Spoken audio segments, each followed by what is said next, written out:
a mensagem de hoje é muito interessante.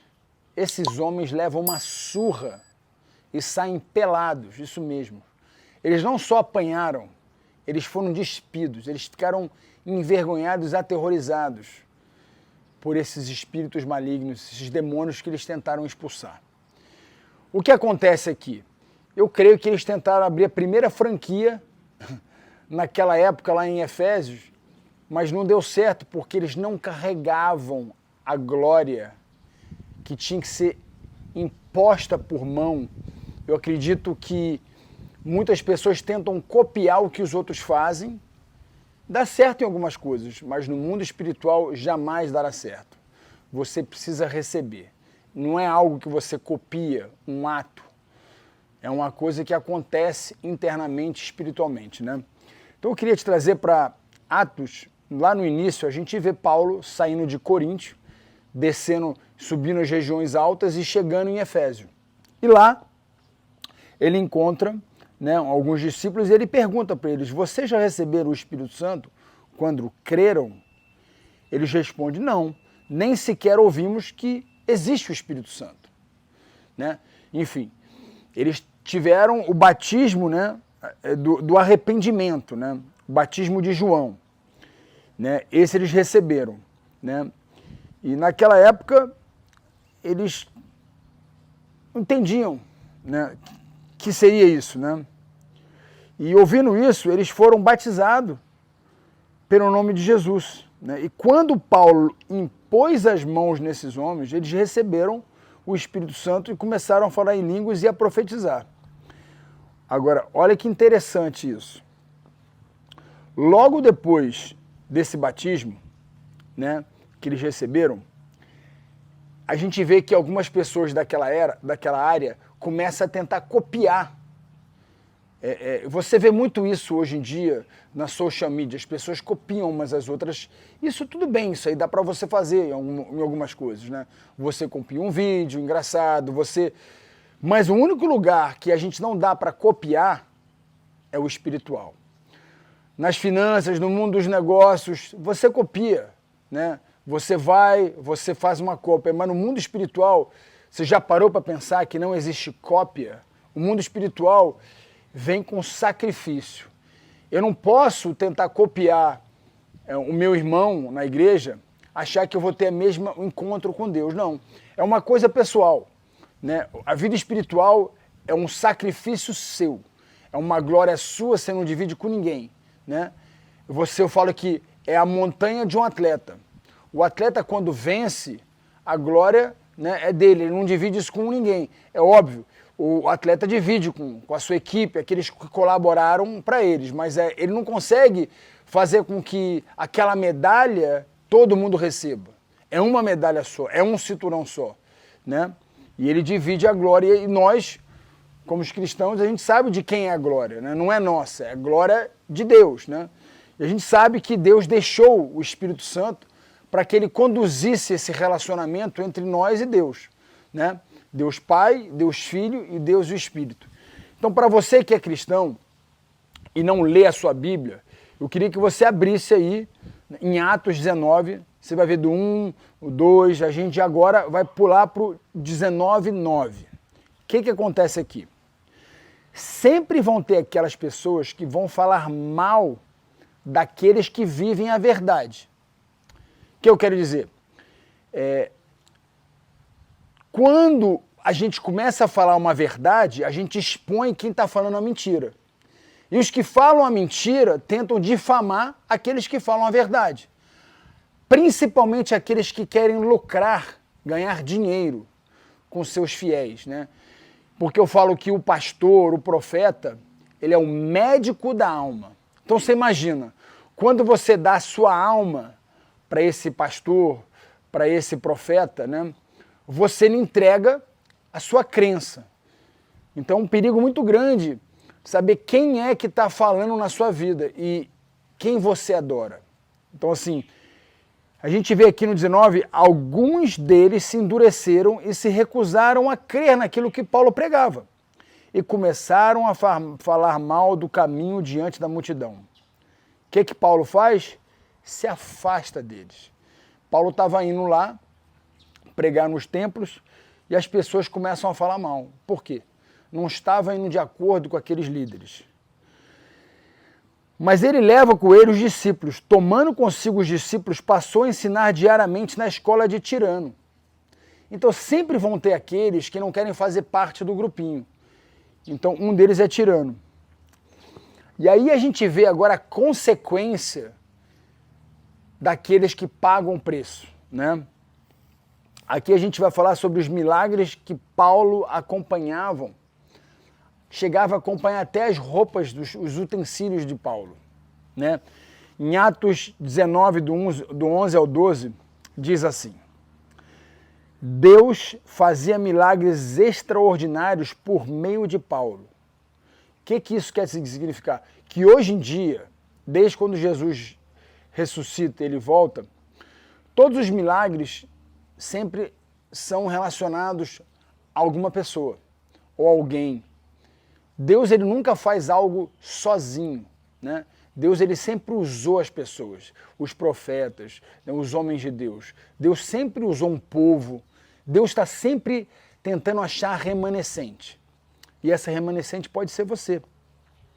Aqui a gente vê Deus usando Paulo, que era um assassino, que era um homem que perseguia os crentes. Se você não sabe a história de Paulo, eu queria que você pudesse conferir quem foi Saulo.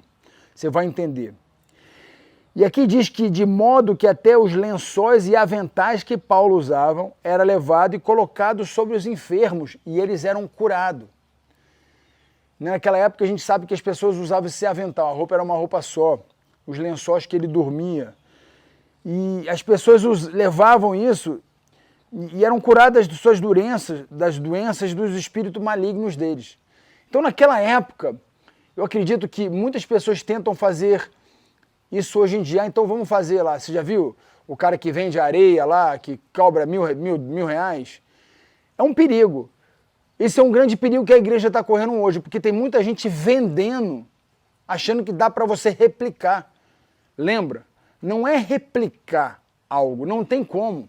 Até porque você vai ver aqui, os caras que tentaram fazer isso, e fazer franquia, vender os lençóis, vender as coisas, eles foram espancados e saíram nu. E eu acho que hoje em dia, deveria voltar essas coisas hoje em dia, porque tem muita gente se aproveitando de algo da Bíblia, né, que acontecia naquele tempo, achar que a gente pode fazer hoje. É um perigo, porque na realidade Deus está sempre fazendo milagre, mas a gente não pode achar que isso aqui vai ser igual era antes. Então vou pegar o meu lençol e vou mandar para os enfermos. O pior de tudo é vender, mas o pior não é os caras que estão vendendo, são as pessoas que estão comprando, são os corruptores.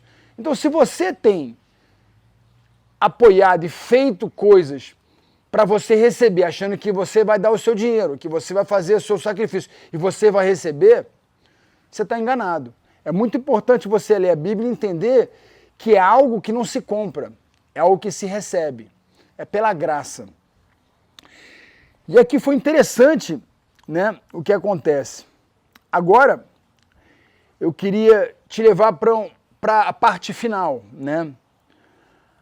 A única coisa que a gente não pode se copiar e fazer igual é a unção espiritual. A unção espiritual, cada um carrega a sua. Uns têm unção de profetizar, um de orar em línguas, um de pregar, um de cura, né? A gente sabe que existem várias formas, mas quando a gente tenta fazer com que isso vire uma franquia, como se fosse um negócio, e que não é um negócio é de Deus. Deus é que cura, a glória e a honra é dele, não é do homem. Mas infelizmente hoje existem muitos falsos profetas que se perdem no caminho e aqueles que tentam ganhar dinheiro, né, porque dá muito dinheiro. É uma das coisas que mais que controlam a vida das pessoas é o mundo espiritual.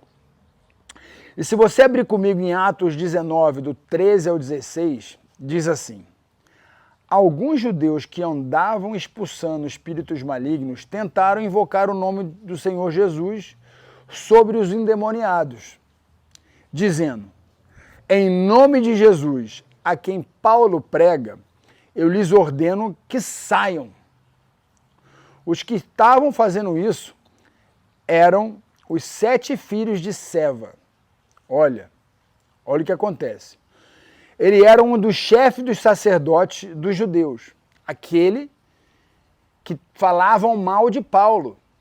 Preste atenção, os filhos deles tentando copiar Paulo, e o pai dele era um dos sacerdotes que falava mal de Paulo.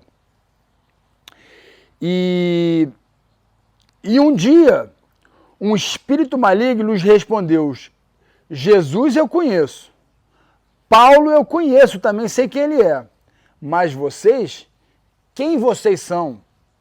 Então o endemoniado saltou sobre eles e o dominou, espancando-os com tamanha violência.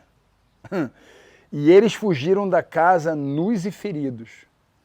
Eu fico imaginando essa cena, eles sendo espancados, cotovelada na cara. Era um UFC, literalmente. Eles foram espancados e eles fogem nu e ferido. Então, o que eu quero dizer para vocês?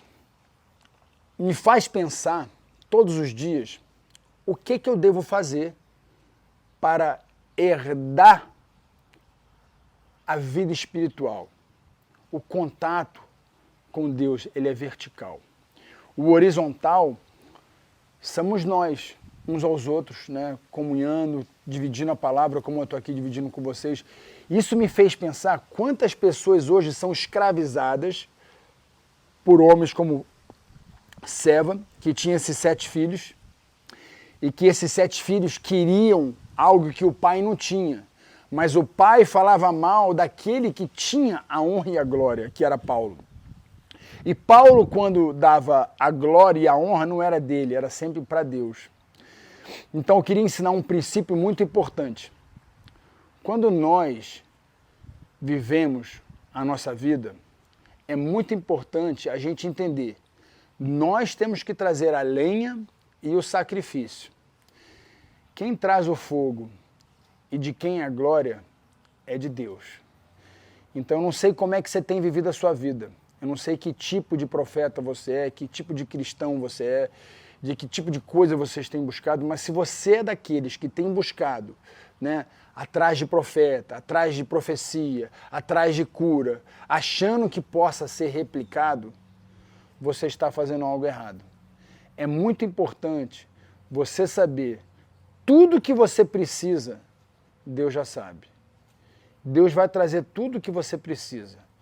Mas uma coisa você tem que fazer. Você tem que trazer a lenha e você tem que trazer o sacrifício. Isso significa que o seu trabalho Deus não vai fazer. Só você pode fazer. Porque Deus vai fazer, Ele já fez há 2023 anos atrás. E agora a gente está entrando num ano novo e a gente não pode carregar, né, as coisas antigas. Então eu espero que essa mensagem possa ajudar você a sair dessa escravidão espiritual que você está hoje em dia. Um forte abraço, que Deus abençoe você e sua família.